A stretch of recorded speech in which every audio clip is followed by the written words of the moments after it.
हाँ। ओम नमः सिद्धेभ्यः। ओम नमः सिद्धेभ्यः। ओम नमः सिद्धेभ्यः। ओम शुद्धात्मने नमः। नमो अरिहन्ताणम्, नमो सिद्धाणं, नमो आयर्याणं, नमो वज्रायाणं, नमो लोये सौवसाणं। सकल कर्मनो क्षय करी, पाम्या स्वयं स्वभाव। सर्वज्ञानी परमात्मने नमो करी बहुवार। ઇષ્ટોપદાસનો નામનો ગ્રંથ, નાનો ગ્રંથ, અધ્યાત્મથી અને પ્રેરણાથી ઓતપ્રોત એવો ગ્રંથ આપણે સ્વાધ્યાયમાં વિગત 8-10 સેશનથી આપણે ચાલે છે. એમાં ગઈકાલ સુધી એટલે ગયા સેશન સુધી 7 નંબરની ગાથા સુધી આપણે સ્વાધ્યાય ચાલ્યો હતો. આજે 8 નંબરની ગાથાનો સ્વાધ્યાય આપણે શરૂ કરીએ છીએ. એ પહેલા એક પ્રશ્ન કલાબેનનો હતો કે જે 7મી ગાથામાં મણીનો દૃષ્ટાંત આપ્યો, એટલે કે સ્ફટિક મણીનો દૃષ્ટાંત આપ્યો, તો એ દૃષ્ટાંતમાં ત્યાં તો મોહે આવૃત જ્ઞાન જે એના માટે બતાવ્યું છે. સ્ફટિક મણી દૃષ્ટાંત જીના ગામમાં અનેક જગ્યાએ અનેક પ્રયોજન માટે આપવામાં આવે છે. સૌથી પહેલા તો સ્ફટિક મણી દૃષ્ટાંત પૂજ્ય ગુરુદેવના પ્રવચનમાં આવે છે. જેમ નિર્મળતા સ્ફટિક તણી, તેમ નિર્મળ જ્ઞાન સ્વભાવજો. તો જ્ઞાનની સ્વચ્છતા માટે, જ્ઞાનની નિર્મળતા માટે જેમ દર્પણ છે એ દર્પણના દળને પણ પ્રકાશે અને બાહ્ય પદાર્થને પણ પ્રકાશે, એમ સ્ફટિક મણી સ્વચ્છ નિર્મળ સ્વભાવ છે, એમાં આખું લોકાલોક ઝળકે છે. એમાં આત્માના જ્ઞાન સ્વભાવમાં લોકાલોક એના જ્ઞાનમાં પ્રતિબિંબ થાય છે, ઝલકે છે, જણાય છે, જાણે છે, એ બધું એકાર છે. બીજું સ્ફટિકમય દૃષ્ટાંત જીના ગામમાં જે એમને મને ગાથાઓ લખી છે, એક લખી 89 સમયસાર અને એક સમયસારની 278 નંબરની ગાથા, એ બંનેમાં પણ સ્ફટિકમય દૃષ્ટાંત આપ્યું છે. પહેલા તો એ ગાથામાં શું સિદ્ધ કરવું છે એ આપણે જોવું જોઈએ. 89 ગાથા જે એમને લખી છે અને એમાં પણ દૃષ્ટાંત છે આત્માના પરિણામ વિશેની વાત છે.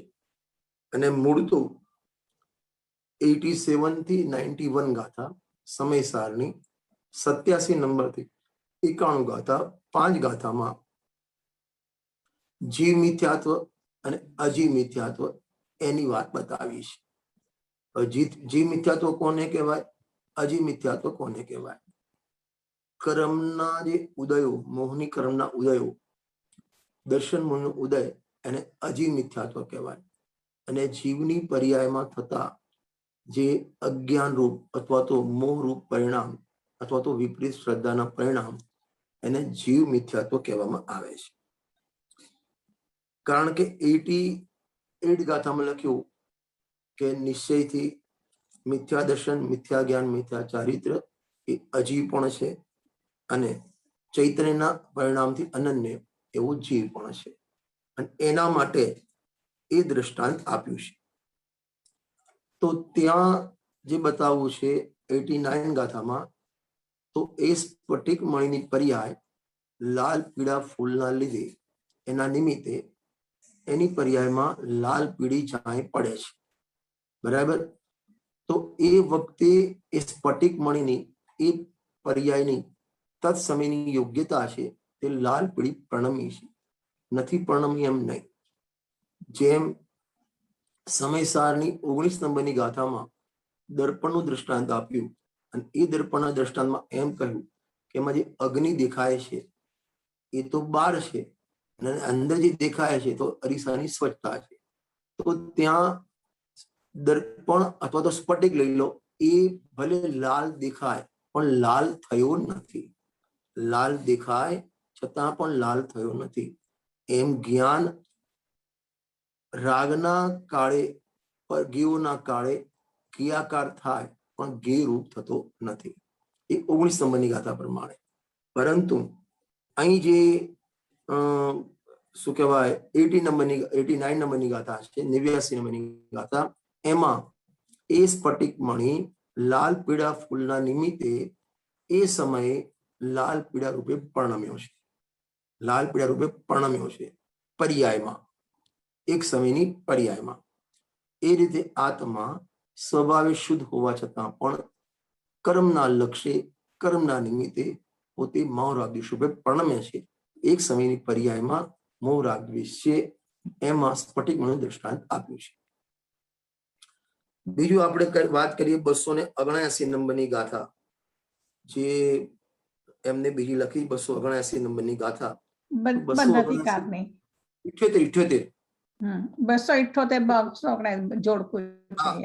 278 ગાથામાં જે લખ્યું છે તો એમાં આપણે સમજવું જોઈએ કે 278 અને 79 ગાથા, એમાં આગળનો કલશ અને પાછળનો કલશ, 174 નંબર કલશ, 175 નંબરનો કલશ, એ તમે સ્વાધ્યાય કરજો. 174 નંબરના કલશમાં પ્રશ્ન પૂછ્યો છે અને 175 નંબરના કલશમાં એનો આન્સર આપ્યો છે.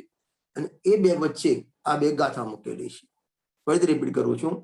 174 નંબરનો જે કલશ છે એમાં પ્રશ્ન પૂછ્યો છે. શું પ્રશ્ન પૂછ્યો તમને કહું છું કે તમે પર્યાયમાં થતા રાગાદીને બંધના કારણ કયા? પર્યાયમાં મોહરાગદ્વેષના પરિણામ થાય, એનાથી બંધ થાય એમ કહ્યું. અને આત્માને તો શુદ્ધ ચૈતન્ય માત્ર કહ્યો, આત્માને શુદ્ધ ચૈતન્ય માત્ર કહ્યો. રાગ છે એ બંધનું કારણ છે એમ કહ્યું. અને ત્રીજી વાત કે રાગાદીને આત્માથી ભિન્ન કયા. 3 વાત સમજ ધ્યાનથી. પર્યાયમાં રાગાદી ભાવ છે, એનાથી કર્મનો બંધ થાય છે. આત્મા શુદ્ધ ચૈતન્ય માત્ર છે, 2 વાત. ત્રીજી વાત, આ રાગાદી ભાવ ભગવાન આત્માથી ચૈતન્ય દ્રવ્યથી ભિન્ન છે. તો પછી પ્રશ્ન થાય છે કે આ જે પર્યાયમાં રાગાદી ભાવ થયા એનું નિમિત્ત કોણ? એનું કારણ નિમિત્ત કોણ? પ્રશ્ન એ છે. અને એના જવાબમાં અહીં 278, 279 નંબરની ગાથા આપી છે અને એમાં મૂળ ગાથામાં જ સ્ફટિક મણીનું દ્રષ્ટાંત આપ્યું છે. અને ત્યાં બતાવ્યું છે કે સ્ફટિકનો જે સ્વભાવ છે એ તો શુદ્ધતા રૂપે જ પરણવાનો સ્વભાવ છે, પરંતુ પર્યાયમાં રાગાદી રૂપે એટલે લાલ પીળા રૂપે એમને પરણમતો નથી. ક્યારે પરણમે છે? તે માટે એક શબ્દ વાપર્યો છે, પરસંગ એવ. જ્યારે પરનો સંગ કર્યો ત્યારે. એમ આત્મા સ્વભાવે શુદ્ધ છે, એક વાત. પોતાની મેળે એકલો રાગાદી રૂપે પરણમતો નથી. તો પછી રાગ થયા કઈ રીતે? કે પરનો પરસંગ એવ શબ્દ આપ્યો છે 175 નંબરના કળશમાં. તસ્મિન નિમિત્તમ પરસંગ એવ, કે એનો નિમિત્ત માત્ર જે પર્યાય પરનો સંગ કર્યા છે એ પરસંગના કારણે એ પર્યાયમાં રાગાદી ભાવ થાય છે. સ્ફટિક સ્વભાવે શુદ્ધ છતાં પણ એ સ્ફટિકે લાલ પીળા ફૂલનો સંગ કર્યો, માટે પર્યાયમાં લાલ પીળી જાય રૂપે એ સ્ફટિક પરણમ્યો છે. એમ આત્મા સ્વભાવે શુદ્ધ છે, રાગાદીથી ભિન્ન છે, છતાં પણ પર્યાયમાં પરસંગ કર્યો, પરના આશ્રય ગયો, એની પર્યાયમાં રાગાદી ભાવ થાય છે. સ્વભાવ શુદ્ધ હોવા છતાં પણ પર્યાયમાં રાગાદી ભાવ ઉપજે છે, જેમ સ્ફટિક પર્યાયમાં લાલ રૂપે પરણમે છે એમ. આ રીતે સ્ફટિકનું ત્યાં પર્યાયની યોગ્યતા કહો, એક વાત. નંબર 2 કે એ પર્યાય યોગ્યતા પણ ક્યારે? કે પરનો સંગ કર્યો ત્યારે. એ સ્ફટિક લાલ રૂપે પરણમ્યો છે એમ 87 અને 278 79 ગાથામાં કહેલું છે. અને ઘણી જગ્યાએ દ્રષ્ટાંત સ્ફટિકનો આ જ્ઞાનના શુદ્ધ સ્વભાવ માટે પણ આપવામાં આવે છે.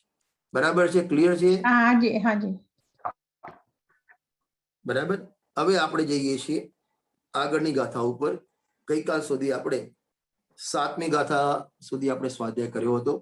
હવે 8મી ગાથામાં જે બતાવવામાં આવે છે કે આવું જે જેને મોહ હોય, પર્યાયમાં મિથ્યાત્વ હોય, પર્યાયમાં અજ્ઞાન હોય, તો એની ભાષા કેવી હોય. નથી કહેતા જેમ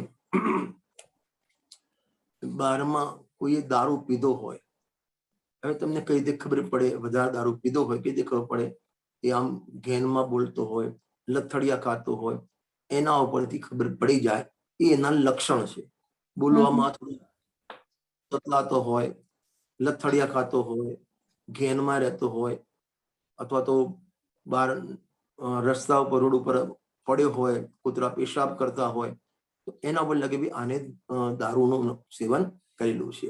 હવે જેની પર્યાયમાં મોહ આવૃત થયું, જેનું જ્ઞાન મોહથી ઢંકાઈ ગયું, અથવા તો જે ઉપયોગ પરને આધીન થઈ અજ્ઞાન રૂપે મોહ રૂપે પરણમ્યો, તો એની ભાષા, એનું પ્રણમન, એની માન્યતા કેવી હોય, એની સ્પીચ કેવી હોય, એ આમાં 8મી ગાથામાં બતાવે છે. 8, 9, 10 આ બધી આની સળંગ ગાથાઓ છે. હવે સમજ ધ્યાનથી. આપણી પર્યાયમાં આ ટાઈપની ભાષા હોય, આ ભાષા બદલે જુદી વસ્તુ છે. આપણી માન્યતા આવી હોય તો સમજી લેવું આપણે પણ મોહરૂપી નશો કરેલો છે. જે છડાજીમાં લખ્યું, મોહ મહામદ પિયો અનાદિ ભૂલ આપકો ભ્રમતવાદી.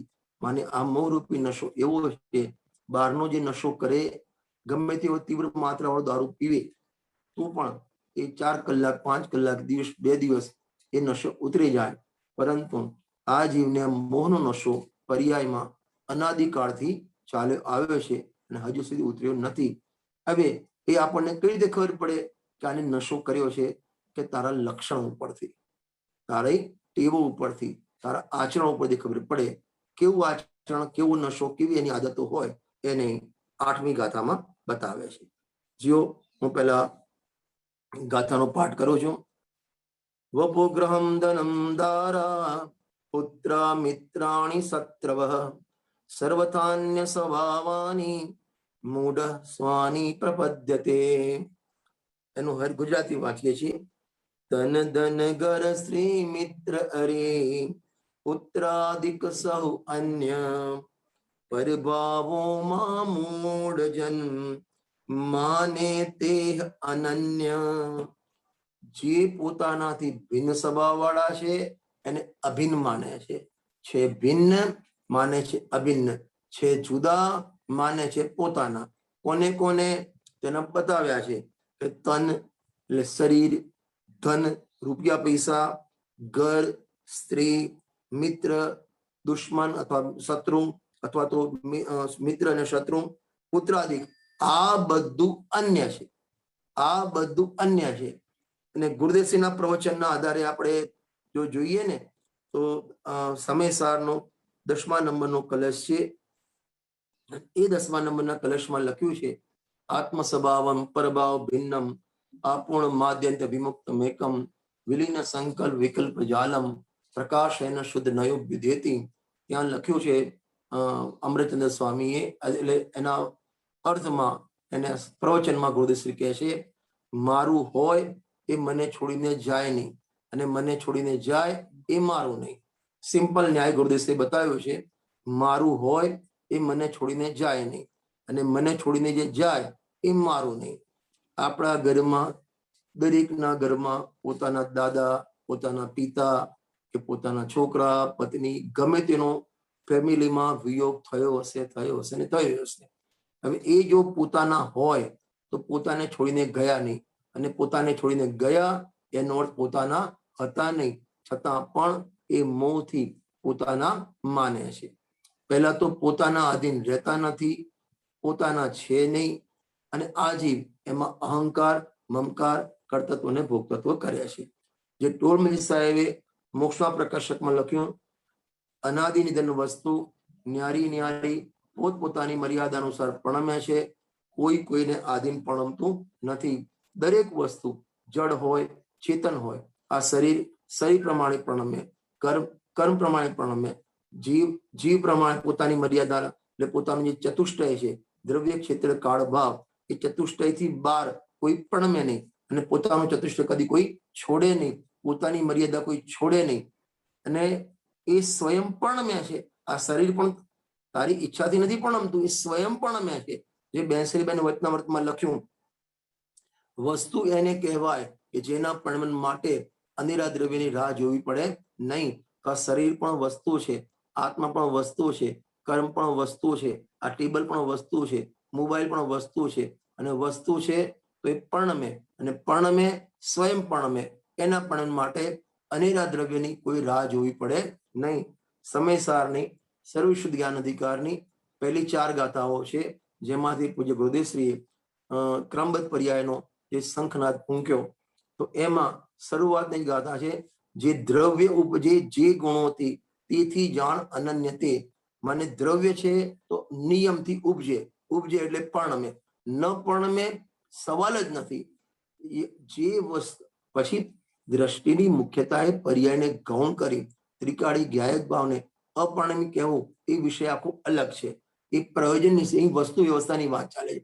દરેક વસ્તુ, દરેક દ્રવ્ય ઉત્પાદ હોય ધ્રુયુક્તમ સદ્દ્રવ્ય લક્ષણમ, દરેક વસ્તુ પ્રણમે અને સ્વયં પ્રણમે, પોતાથી પ્રણમે. પ્રણમ વગરનું કોઈ દ્રવ્ય હોય જ નહીં. અને એ પ્રણમનથી એ દ્રવ્ય અનન્ય હોય. જે દ્રવ્ય ઉપજે જે ગુણોથી તેથી જાણ અનન્ય તે, જેમ જગતમાં કટકાદી પર્યાયોથી કનક અનન્ય છે. ત્યારબાદ ગાથામાં લખ્યું, ઉપજે ન આત્મા કોઈથી તેથી ન આત્મા કાર્ય છે. ઉપજાવતો નથી કોઈને તેથી ન આત્મા તેથી તે કારણ બને. રે કર્મ આશ્રિત હોય કરતા, કર્મ પણ કરતા તણે આશ્રિતપણે ઉપજે નિયમથી સિદ્ધિ નવ દીજી વિશે. માને દરેક દ્રવ્ય સ્વયં પ્રણમે છે, અને એ દ્રવ્ય એ પરિણામથી અનન્ય છે. આત્માને બીજો કોઈ ઉપજાવતો નથી, માટે આત્મા બીજાનું કાર્ય નથી. આત્મા બીજાને ઉપજાવતો નથી, માટે આત્મા બીજાના થવામાં પોતે કારણ નથી. અને આત્મામાં તો શક્તિ પણ છે, અકારણ કાર્ય નામની શક્તિ. કોઈનું કારણ પણ નહીં અને કોઈનું કાર્ય પણ નહીં. છતાં પણ આવી વસ્તુ વ્યવસ્થા હોવા છતાં પણ આ જીવ પરમમાં એ બધામાં પોતાપણું, પત્ની, કુટુંબ, પરિવાર ગાંડો થઈ જાય. અને ગુરુદેવશ્રીના વચનામૃત છે, એમાં એક આવે છે, એક વાક્ય, બહુ સરસ વાક્ય છે કે મારી તો ભાવના એવી છે કે મારી પાછળ લીલી વાડી મૂકીને જાઉં. આવા શબ્દો ગુરુદેવશ્રી કે પ્રવચનમાં આવે. મારા પાછળ હું લીલી વાડી મૂકીને જાઉં, એટલે કે મારા પાછળ મારા છોકરા કે છોકરાને કોઈ તકલીફ ન પડે, હર લાડી વાડી ગાડી બધું વ્યવસ્થિત મળી રહે. આવો પોતે વિચાર કરે છે, પણ એને ખબર નથી કે એ છોકરાઓનો પુણ્ય પાપના ઉદય અલગ, તારા પોતાના પુણ્ય પાપના ઉદય અલગ. પહેલી વસ્તુ, ઉદયો પણ તારા આધીન નથી, એ સ્વતંત્ર છે. નંબર 2, ઘરમાં જેટલા પણ મેમ્બર છે દરેકના પુણ્ય પાપ અલગ અલગ છે.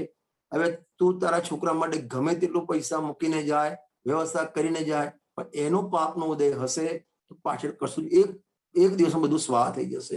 તમને ખબર છે, ચક્રવર્તી જે 6 ખંડની વિભૂતિનો સ્વામી, 6 ખંડની વિભૂતિનો સ્વામી ચક્રવર્તીની પણ 4થી પેઢી એના ત્યાં ખાવાનું હોતું નથી, મામાના ઘરેથી ખાવાનું આવે. અને તું એ બધા આ બધી વ્યવસ્થા હું કરું છું. જે ગુરુદેવશ્રીના પ્રવચનમાં આવે છે ને, નરસિંહ મહેતાનું, હું કરું એ જ અજ્ઞાનતા, સકટનો ભાર જેમ શ્વાન તાણે. એ રીતે પોતે આ અન્યમાં પોતાપણું માને છે. આ ગાથામાં સમાધિ તંત્રનો પણ આધાર આપ્યો છે, અને ત્યાં લખ્યું છે, આત્મભૂત નહીં એવા પરમા આત્મબુદ્ધિ કરે છે. કયો શબ્દ કીધો છે? આત્મભૂત. ટીકામાં આપ્યું 56 નંબરનો શ્લોક છે, સમાધિ તંત્ર. હું વાંચું છું. અનાત્મીયાત્મભૂતેષુ મમ અહિતમિતિ જાગૃતિ. શું કે છે? અનાત્મભૂત એક હોય, આત્મભૂત એક કહેવાય અનાત્મભૂત. આત્મા સાથે જોડાયેલું હોય એને કહેવાય આત્મભૂત, અને આત્મા સાથે જોડાયેલું નથી એને કહેવાય અનાત્મભૂત. તમને જો થોડો લક્ષણાભાસનો પાઠ છે, તત્વજ્ઞાન પાઠવાળા ભાગ 1 લગભગ 3જા નંબરનો પાઠ હશે, એમાં લક્ષણ અને લક્ષણાભાસની વાત કરી છે. ત્યાં પદાર્થના લક્ષણ 2 પ્રકારના બતાવ્યા છે, એક આત્મભૂત અને એક અનાત્મભૂત. આત્મભૂત લક્ષણ કોને કહેવાય? કે વસ્તુની સાથે હંમેશા હોય અને આત્મભૂત કહેવાય. અને વસ્તુમાં ટેમ્પરરી કોઈ હોય અને અનાત્મભૂત કહેવાય. જેમ અહીં અમારે અમે જે રહીએ છીએ એનું નામ મહાવીનગર સોસાયટી છે, બરાબર. એમાં 18 બંગલા છે અને પછી મંદિરજી છે. હવે 18 બંગલામાં મને કોઈ પૂછવા આવે ભાઈ ફલાણા વ્યક્તિનું ઘર કયું, બરાબર, તો એ વખતે ત્યાં એ ભાઈના ગાળક ભાઈ છગનભાઈ છે, તો એમના ઘર આગળ ગાય ઉભેલી હોય તો હું એમને કહું પેલી જે ગાય તમને દેખાય છે ને એ ઘર છગનભાઈનું. હવે એ ભાઈ ત્યાં ઉભેલી હતી અને એને મળી ગયું અને છગનભાઈ ગયા પહોંચી ગયો. હવે એ બીજા દિવસે ઘરે જાય અને ત્યાંથી પોસ્ટકાર્ડ લખે અમદાવાદ જઈને, અને મહાવીનગર સોસાયટી જ્યાં ગાય ઊભી હોય તે ઘર એ મળે અને ઘર ન મળે. કેમ કે એ લક્ષણ અનાત્મભૂત હતું. એ લક્ષણ કયું હતું? અનાત્મભૂત. આત્મભૂત નહોતું. મારે તો અહીં આત્મભૂત શબ્દ લેવો છે. આત્મભૂત, જેમ આત્માનું લક્ષણ જ્ઞાન, ઉપયોગ, એ આત્મભૂત લક્ષણ છે. હંમેશા હોય, એના વગર જીવ હોય નહીં, અને જીવ સાથે હંમેશા હોય એટલે આત્મભૂત લક્ષણ કહેવાય, કે એની સાથે રહેલું હોય. બસ એમ જીવની સાથે સાથે રહેલા હોય આત્મભૂત કહેવાય. અને એનાથી બાજુ અન્ય છે, કુટુંબ છે, પરિવાર છે, સંયોગ છે, ધન છે, વૈભવ છે, લાડીવાડી ગાડી છે, એ બધા અનાત્મભૂત છે. જેમ તમારું અમેરિકામાં જે પણ મકાન હોય, શોપ હોય, જે પણ તમારી મિલકત હોય, જ્યારે તમે ઇન્ડિયામાં આવો, સોનગઢમાં આવો, ત્યાં એ વખતે જોડે લઈને આવો છો, ભલે એનો મોહ જોડે લઈને આવો, રાગ જોડે લઈને આવો, પણ મકાન જોડે લઈને આવો છો? નથી આવતા. કેમ કે એ બધા અનાત્મભૂત છે. હવે એ બધા અનાત્મભૂતમાં આ જીવ આત્મબુદ્ધિ કરે છે. અનાત્મભૂત માને છે આત્મભૂત, છે સંયોગ माने जे स्वभाव. जो अज्ञानी जीव अनात्मीय भूत अर्थात आत्मीय नहीं है, ऐसे स्त्री पुत्रादिक में ये मेरे हैं, और अनात्मभूत अर्थात आत्मभूत नहीं ऐसे शरीर आदि में ये मैं हूं. शरीर में अहम बुद्धि અને છોકરામાં સંયોગમાં મમકાર બુદ્ધિ, 2 બુદ્ધિ લીધી છે, અહંકાર અને મમકાર. અહંકાર અને અહંકારમાં શું ફરક? તમારે આનું વિશેષ જાણવું હોય ને તો મોક્ષમાં પ્રકાશકનો 4થો અધિકાર છે, એમાં જીવ હજુ અંદર સ્વરૂપ છે, ત્યાં જોઈ લેજો. એમાં અહંકાર બુદ્ધિ અને મમકાર બુદ્ધિ લીધી છે. આ શરીર તે હું એ કહેવાય અહંકાર બુદ્ધિ. આ રૂપિયા મારા એ કહેવાય મમકાર બુદ્ધિ. એ બંને અહંકાર કર્યો, પરમાં કે મમકાર કર્યો, શરીર પણ પડ છે, કુટુંબ પરિવાર પણ પડ છે. એ બંનેમાં એકમાં અહંકાર કર્યો, એકમાં મમકાર કર્યો, પણ બંને હતા અનાત્મભૂત. બંને અનાત્મભૂત અને અહંકાર કરી, મમકાર કરી અને આત્મભૂત માન્યા. આનું નામ મોહ કહેવામાં આવે છે. અને આવો મોહ હોય ત્યારે પછી એ સંયોગ છૂટે તો એને રોકકડાટ કરે, દુઃખ થાય, વિષાદ થાય, શરીરમાં રોગ આવે તો પણ વિષાદ થાય. રૂપિયા પૈસા જે આમ પ્રાણથી, જે 11મો પ્રાણ કહેવાય, 10 પ્રાણ તો આપણા છે જ, 5 ઇન્દ્રિય, 3 બળ, આવીને શ્વાસોશ્વાસ. 11મો પ્રાણ અમારે ઇન્ડિયામાં 11મો પ્રાણ રૂપિયાને કહે છે. તમારે અમેરિકામાં છે કે નહીં માલુમ નહીં, પણ અહીં 11મો પ્રાણ રૂપિયાને કહે છે. એ રૂપિયા છે પોતાના માન્યા છે, અને છે તો એમાં રાગ કરે, અને જાય તો ક્રોધ કરે, દ્વેષ કરે. બંનેમાં સંયોગ રહે તો પણ આને આકુરતા કરે, સંયોગ જાય તો પણ આકુરતા કરે. કઈ રીતે આકુરતા? સંયોગ છે તેમાં અહંકાર મમકારની આકુરતા, રાગ દ્વેષ કરે, અને જાય તો વિષાદ દુઃખ કરે. બંનેમાં, સંયોગમાં અને વિયોગમાં. અને એનું નામ જ કહેવાય આર્ત ધ્યાન. આર્ત ધ્યાનના 4 ભેદ છે ને, ઈષ્ટ વિયોગ જ, અનિષ્ટ સંયોગ જ, નિદાનજન્ય અને રોગજન્ય. એટલે આર્ત ધ્યાન અને રૌદ્ર ધ્યાનમાં શું ફરક છે? આર્ત ધ્યાન દુઃખરૂપ છે અને રૌદ્ર ધ્યાન આનંદ કરે, ગાળાની જેમ. હિંસાનંદી, ચોર્યાનંદી, પરિગ્રહાનંદી, મૃષાનંદી. કરે પાપ અને માને આનંદ, એને કહેવાય રૌદ્ર ધ્યાન. અને આ 12માં સંયોગ વિયોગમાં સુખ દુઃખ કરે, એ બધું આર્ત ધ્યાન છે. ખ્યાલ આવ્યો ને? તો એ વખતે હવે છોકરા પ્રાણોથી પ્યારી પત્ની છે, હવે એનો વિયોગ થાય, જ્યારે હોય ત્યારે એનો મોહ કરે અને પાપના પોટલા બાંધે, જાય તો પછી વિષાદ કરે, દુઃખ કરે, રોવા માંડે. હું એકલો કઈ રીતે? ગુરુદેવના પ્રવચનમાં આવે છે ને, એમના મોટા ભાઈ જ્યારે ઓફ થઈ ગયા ત્યારે એમના ભાભી રોવે ને, મરણ થાય પછી રોવે કે અરે રે, અમને કુવામાં દોરડું બાંધી ઉતારીને દોરડું કાપ્યું, આવું કે બોલે. આ બધું મોહના નાટક છે.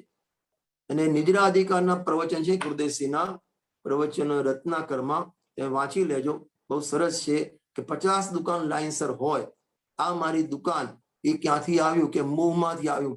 50 લેડીઝ ઊભી હોય, આ મારી પત્ની કે આ મારી છોકરી કે આ મારી દીકરી કે આ મારી વહુ, એવું ક્યાંથી આવ્યું? કે મોહમાંથી આવ્યું.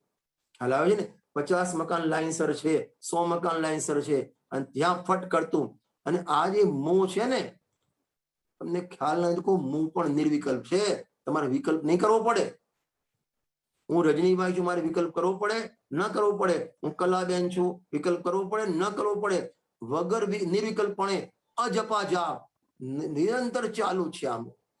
અને મોક્ષા પ્રકરણમાં લખ્યું છે ચોખ્ખું, આ ભવતરુનું મૂળ એક જાનવ મિથ્યા ભાવ. અને આખા ભવરૂપી જે સંસારનું વૃક્ષ, વટવૃક્ષ, એનું એક જ કારણ છે આ મોહ. અને એ મોહમાં જે પોતાનું છે અનંત ગુણ સંપન્ન, પોતે ધ્રુવ ચૈતન્ય તત્વ છે, એને પોતાનું માનતો નથી. જે અપ્રમતિ રહિત એવો જે જ્ઞાયક ભાવ, એને પોતાનો માનતો નથી, એમાં અહમપણું કરતો નથી. અને જે પોતાના નથી એમાં અહંકાર મમકાર કરે છે. અને પાછો પૂજનમાં રોજ બોલે, મેં એકાકી એકત્વ લીએ, એકત્વ લીએ સબ ही आते, तन धन को साथी समझा था पर એ भी છોડ. તન ધન સાથી થા નહીં, સમજા થા, હતા નહીં. આ રૂપિયા પૈસા ધન દોલત છોકરા પરિવાર આ બધા સાથી હતા નહીં, સાથી માન્યા હતા. અને જ્યાં માન્યા હતા એ જાય પછી એને આકુરતા થઈ જાય. જો જ્ઞાની ધર્માત્માના જીવનમાં પણ આવા અનેક વિયોગો થાય, સ્વજનના વિયોગો થાય. તમને ખ્યાલ છે બનાસદાસજીનું જીવન ચરિત્ર જુઓ, 9 છોકરા જન્મ્યા અને 9 છોકરા મરી ગયા. જયારે એને ક્રિયા કરીને આવે સ્મશાનમાં, કોઈ પૂછે તો શું થયું? કે મહેમાન આવ્યા હતા, એમને વળાવીને પાછા આવે. આ જ્ઞાની ધર્માત્માની પદ્ધતિ. ખ્યાલ આવે છે ને? મોહ નથી ને, થોડું દુઃખ તત્સબંધ થઈ જાય, પણ એ દુઃખની લાળ લંબાય નહીં. અને આપણને દુઃખની લાળ લંબાય છે. આ બધી મોહની નિશાની છે. ખ્યાલ આવ્યો ને? અને જો આપણે રૂપિયા પૈસા ધન દોલત, જે આમાં લખ્યું છે સ્ત્રી પુત્ર પટેલ પરિવાર, એ બધાને પોતાના માનીએ છીએ. અને એ પોતાના થઈ ગયા હોત ને તો એને મિથ્યાત્વ ના કહેવાત. કારણ એ તો સમ્યક જ્ઞાન. જો પોતાના હોત અને પોતાને તેમ માન્યા છે તો એ સમ્યક દર્શન કહેવાય. પણ પોતાના નથી અને પોતાના માન્યા છે, બસ એનું નામ મિથ્યા દર્શન. જે મોક્ષ માર્ગ પ્રકાશકની પરિભાષામાં આપણે જોઈએ, મિથ્યા દર્શનની પરિભાષા આપી, જેવું છે તેવું તો ન માને અને જેવું નથી એવું માને, આવી ઉલટી માન્યતા એને મિથ્યાત્વ કહેવામાં આવે છે. અને ખરેખર તો જે પ્રવચન સારજીની 200 નંબરની ગાથા છે, ગી પ્રજ્ઞાપન તત્વની અંતિમ ગાથા, એમાં લખ્યું છે આત્મા તો અનાદિથી જ્ઞાન સ્વભાવે અવસ્થિત છે, પરંતુ મોહથી અન્યથા માન્યો છે. મોહથી પોતે કર્મ વાળો, રૂપિયા વાળો, ધન વાળો, બાયડી વાળો, છોકરા વાળો એવું માન્યો છે. અને પૂજ્ય ગુરુદેવના પ્રવચનમાં આવે છે કે પગમાં એક વાળો નીકળે તો રાડ પાડે. આપણે જોયું નથી, આ તો ગુરુદેવના પ્રવચનમાં આવે, એક વાળો પગમાં નીકળે તો રાડ પાડે, રહેવાય નહીં એનાથી. અને કેટલા વાળા નીકળ્યા છે આપણને એ વિચાર. આ બીજા કોઈની વાત નથી, આપણા ઉપર લેવું. આપણી આવી માન્યતા ચાલુ છે કે નથી? અને જ્ઞાની ધર્માત્મા હોય તો એમના સિંહમાં શરીર છે, કુટુંબ પરિવાર છે, રૂપિયા પૈસા બધું છે, ચક્રવર્તી ભરત ચક્રવર્તી બધું છે, છખંડ વિભૂતિ. પણ એ શું ભાવના ભાવે? જહાં દેહ અપની નહીં તહાં ન અપના કોઈ. જ્યાં દેહ જ મારું નથી તો દેહને ઉત્પન્ન કરવા માતા પિતા ક્યાંથી મારા? એને રમણના સ્ત્રી મારી ક્યાંથી? એને જે ઉત્પન્ન થાય પુત્ર મારા ક્યાંથી? આ મોહમાં પાછળ પાગલ ગાંડો ગાંડો થઈ અને પાપના પોટલા બાંધે છે.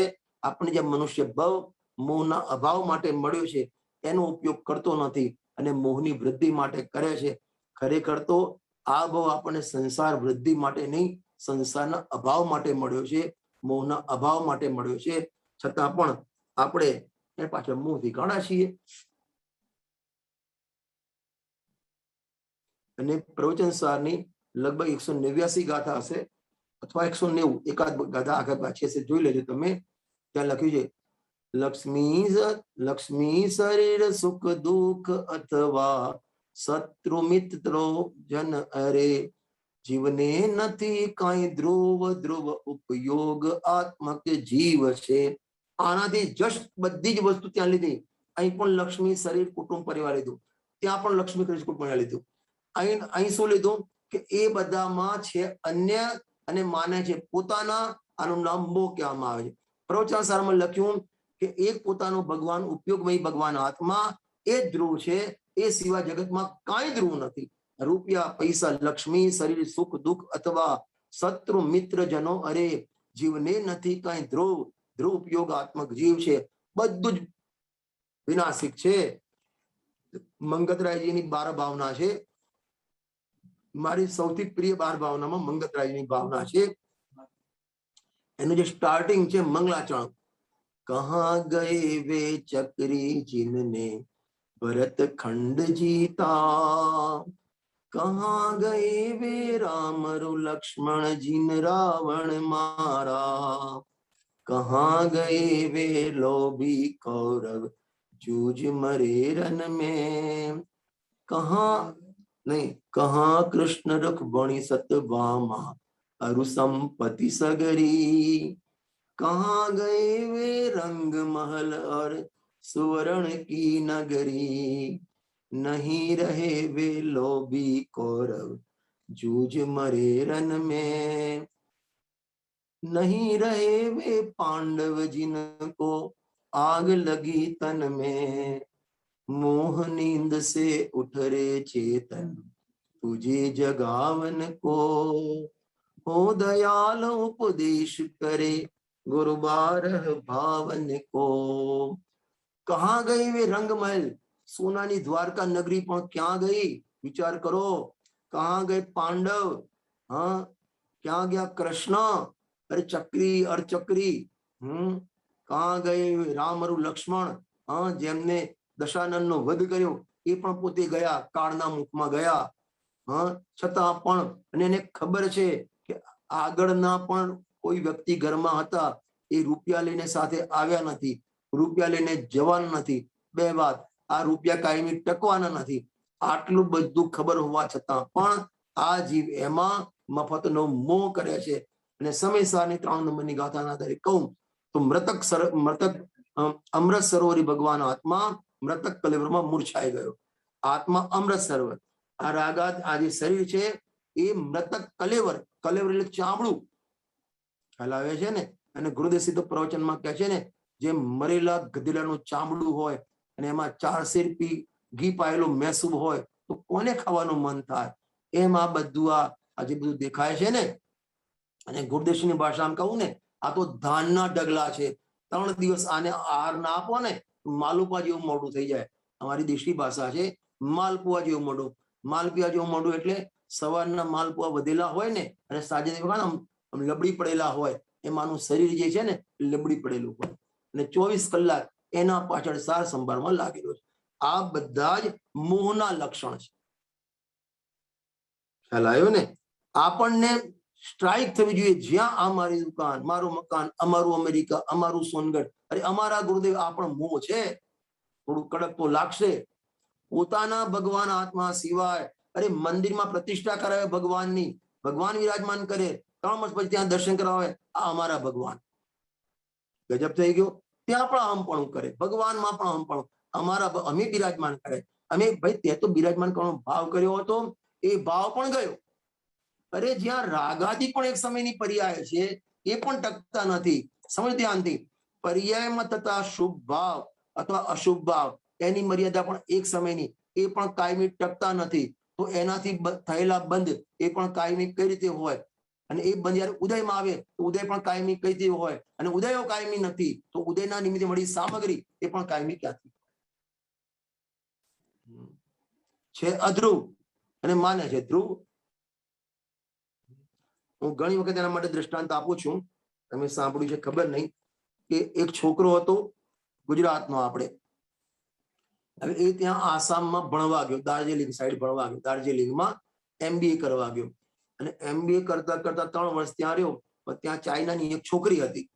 હવે ચાઇનાની છોકરી જોડે એને ઇલુલુ સમજો તમે બધા ત્યાં? નહીં, સમજ પડતા? અરે ત્યાં પ્રેમમાં પડી ગયો. પ્રેમમાં પડી ગયા અને ઇલુલુ કહેવાય. હવે એ છોકરો ચાઇનીઝ છોકરી જોડે પ્રેમમાં પડી ગયો. હવે ત્યાં એને લગ્ન પણ કરી લીધા. લગ્ન કરીને ઘરે આવ્યો. હવે ઓફિશિયલી મેરેજ કરી લીધા, ઘરમાં આવ્યો, માતા પિતા કરે શું? આશીર્વાદ આપ્યા એને. પછી એ છોકરી પણ બિચારી સંસ્કારી હશે તો બધું જ ગુજરાતી શીખી ગઈ, ખાવા પીવાનું આપણા ખમણ ઢોકળા પણ શીખી ગઈ, બાજીના રોટલા બનાવવાનું શીખી ગઈ, છાસ પણ બધું શીખી ગઈ, બરાબર. અને બોલવામાં પણ એકદમ મીઠી, આમ પારસી જેમ દૂધમાં ખાંડ ભળે ને એમ ભળી ગયા. અને ચાઇનીઝ ખવડાવીને ચાઇનીઝ બધું વસ્તુ બનાવે, નૂડલ્સ બનાવે તો સાસુ પણ ખુશ થઈ ગયા. જેથી મેં કોઈ ચાઇનીઝ ખાધેલું નહીં એ પણ ખુશ થઈ ગયા. આમ કરતા કરતા 8, 9, 10 મહિના ગયા, બરાબર. અને ત્યારબાદ ઓચિંતાને એને શું કંઈક થયું અને 2 દિવસમાં ઓફ થઈ ગઈ, 2 દિવસમાં જ મરી ગઈ. હવે 8, 9 મહિના જોડે રહી હોય અને આમ ભળી ગઈ હતી સ્વભાવથી, તો બધા એની સાસુ, એના છોકરાના પપ્પા, મમ્મી, એની બેન બધા ધ્રુસકે રોવે. હવે આ જે છોકરો શાંતિથી બેસી રહ્યો, બાપુજી એના ફાધર ને પ્રોબ્લેમ થાય કે મારે તો વહુ ગઈ છે પણ આનો તો પત્ની ગઈ છે, છતાં રોતો કેમ નથી? પહેલા દિવસ તો બોલ્યા નહીં, 2 દિવસ બોલ્યા નહીં. હવે આ તો અઠવાડિયા સુધી બધા શોકમાં મગ્ન થઈ ગયા. અને ત્યારબાદ અઠવાડિયા પછી પિતાએ પૂછ્યું કે બેટા, કે અમને આટલું દુઃખ થાય છે તો તારું દુઃખ હું સમજી શકું છું, અંદરથી ઉકળાટ જેવું બધું કાઢી નાખ, તું અંદર મરી જશે, તારું હૃદય બેસી જશે. કે પપ્પા મને એવું કશું જ નથી, મને દુઃખ નથી. કે કેમ નથી? કે મને ખબર હતી. કે શું ખબર હતી? કે ચાઇનાનો માલ તકલાદી આવે, ચાઇનાનો માલ લોંગ લાઈફ ના આવે, તકલાદી આવે. મને ખબર હતી કે આ લોંગ લાઈફ નથી. હાલ આવ્યો ને. હવે પેલા લોકોને ચાઇનાના માલની ખબર નહોતી એટલે રોવા માંડ્યા. જેમ ઘરમાં તમને ખબર છે, અમારે અહીં નાના છોકરાઓ આમ એક કપમાં સાબુનું પાણી લે અને અંદર એક રીંગ નાખે, અમે આ ફુગ્ગા આમ ફૂંક મારે, એર બબલ નીકળે. ખબર તમને? હાજી હાજી. Water bubbles. બબલ્સ નીકળે. સોપ બબલ્સ કે અવાજ આવે છે? નથી આવતી એમને અવાજ. એર બબલ નીકળે ના, આમ ગોળ ગોળ પરપોટા નીકળે, બરાબર, સાબુના ફેણના. હવે એ એના પાછળ પપ્પા ઉભા છે. એ પરપોટા ફૂટી જાય 1 મિનિટમાં એટલે છોકરો રોવે. એના પપ્પા ના રોવે. કેમ ના રોવે? કારણ કે છોકરાને ખબર નથી કે આ લોંગ લાઈફ નથી. પપ્પાને ખબર છે કે આ તો હમણાં છે ને નીકળી જશે. ખ્યાલ આવ્યો ને? એમ જ્ઞાની ધર્માત્માને સંયોગ ને સંયોગી ભાવ વિનાશિક છે એવો ખ્યાલ હોવાથી એમાં મોહ થતો નથી અને એના વિયોગ કાળે કોઈ પણ પ્રકારનું એમને દુઃખ થતું નથી. અને જે મોહી વ્યક્તિ છે એને ત્યાં અવશ્ય પોતાના માન્યા છે એટલે એના વિયોગ થતા એને અવશ્ય દુઃખ થાય ને થાય. તન ધન શું છે ગાથા? તન ધન મિત્ર મૂત્રાદિક સૌ અન્ય, પરભાવમાં મૂળ જે માને તે અનન્ય. એમ આવા મોહથી આપણે બચીએ અને આપણો જે શાશ્વત ભગવાન આત્મા ધ્રુવ તત્વ છે એ પોતાનો જે ભાવ ધ્રુવ તત્વ છે એને પોતાનો માનીએ અને જે પોતાનું નથી એને પોતાના માનવાનો મોહ છોડીએ તો આપણે 8મી ગાથાનો સ્વાધ્યાય કર્યો એમ આપણને કહેવામાં આવશે. અંતમાં શ્રીમદ રાજચંદ્રજી બહુ સરસ લખ્યું છે, વિદ્યોત લક્ષ્મી પ્રભુતા પતંગ, આયુષ તે તો જલના તરંગ, પુરંદરી ચાપ અનંગ રંગ, સુરાચીએ જ્યાં ક્ષણનો પ્રસંગ. આ જે બધા જે 12મા સંયોગો થાય છે એ જેમ કાર્તિક અનુપ્રેક્ષમાં લખ્યું, જેમ દિવસ રાતને જોડે લઈને આવે છે, જેમ તડકો છાડને જોડે લઈને આવે છે, એમ આ બધાનો સંયોગ જોડે વિયોગને લઈને આવે છે. જેમ ઉત્પાદ વ્યય સાથે નક્કી છે એમ આ સંયોગ વિયોગ સાથે નક્કી છે. તો આપણે એને સંયોગને પોતાના ન માનીએ, એને સ્વભાવ ન માનીએ, એને ધ્રુવ ન માનીએ, એને કાયમી ન માનીએ, અને પોતાનો જે કાયમી ધ્રુવ ઉપયોગાત્મક સ્વભાવ છે એનો પોતાનો માનીએ, અને પરમાં જે આપણો મોહ છે એને આપણે છોડીએ. એવી મંગલ ભાવના સાથે અત્યારની વાત હું પૂર્ણ કરું છું. બહુ સરસ. ને એ જ કરવા જેવું છે. હવે તો દિવસ કેટલા બાકી રહ્યા? I think અવાજ જતો નથી. લાગે છે અવાજ આજે બી સંભળાતો નથી તમને. વોલ્યુમ સ્લો ના, પહેલા તો આવતો હતો અવાજ. હેલો, તમારો અવાજ આવે છે પણ અમારો અવાજ નથી જતો લાગતો.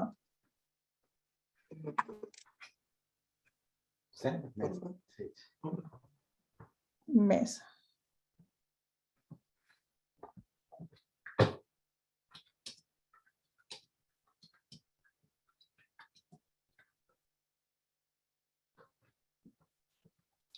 I think નીકળી ગયા લાગે છે.